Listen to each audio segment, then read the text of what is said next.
আমরা দশম শ্রেণীর একটি অধ্যায় বৃত্তস্থ কোণ সম্পর্কিত উপপাদ্য থেকে একটা নতুন প্রশ্ন নিয়ে এসেছি। তো প্রশ্নটা কী আছে দেখে নিই। পাশের চিত্রে ও বৃত্তের কেন্দ্র, angle ACB 30 degree, angle ACB 30 degree, angle A BC 60 degree, angle DAB 35 degree. তাহলে অ্যাঙ্গেল ডিবিসি কত হবে? এই ডিবিসি অ্যাঙ্গেলটা কত হবে? আমরা বৃত্তস্থ চতুর্ভুজ বা বৃত্তের কয়েকটি প্রপার্টি বা বৈশিষ্ট্য জানি। ও বৃত্তের কেন্দ্র হলে কেন্দ্রস্থ কোণ সবসময় পরিধিস্থ কোণের দ্বিগুণ হয়।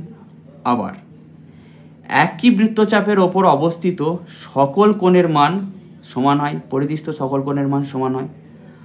আবার অর্ধবৃত্তস্থ কোণ 90 ডিগ্রি হয়। তাহলে এই প্রপার্টিগুলো আমরা এখানে ইউজ করব।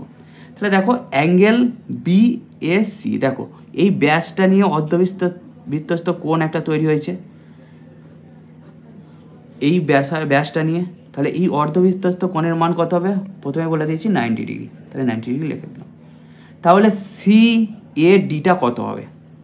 সিএডিটা কত হবে? দেখো বিএডি তোমার বলা হয়েছে, বিএডি বা ডিএবি তোমার বলে দেওয়া আছে কত ডিগ্রি? 35 ডিগ্রি। দেখো এইটা পুরোটা 90 ডিগ্রি, এইটুকুটা 35 ডিগ্রি। তাহলে সিএডিটা কত হবে? 90 মাইনাস ডিএবি।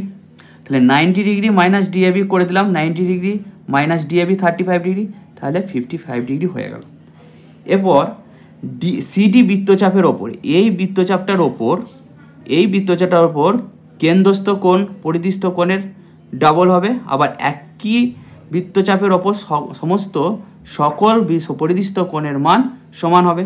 তাহলে এইটা দেখো একটা কোণ তৈরি করেছে, তাহলে এই কোণটা কত হলো? আমার পেয়ে গেছি 55 ডিগ্রি। দেখো এই বৃত্তচাপের ওপরই আবার একটা কোণ কি তৈরি হচ্ছে? অ্যাঙ্গেল ডিবিসি তৈরি হচ্ছে, ডিবিসি। তাহলে কি হবে? এই দুটো পরিধিস্থ কোণের মান কি হবে? সব সময় সমান হবে। তাহলে অ্যাঙ্গেল ডিবিসিটা বিএসিটা আগেই, ডিবিসি তাহলে আগেই পেয়ে গেছিলাম সিএডি। তাহলে সিএডিটা কত? 55। তাহলে ডিবিসিটা কত হবে? 55 ডিগ্রি। তাহলে এক্সটা কত হবে? 55 ডিগ্রি।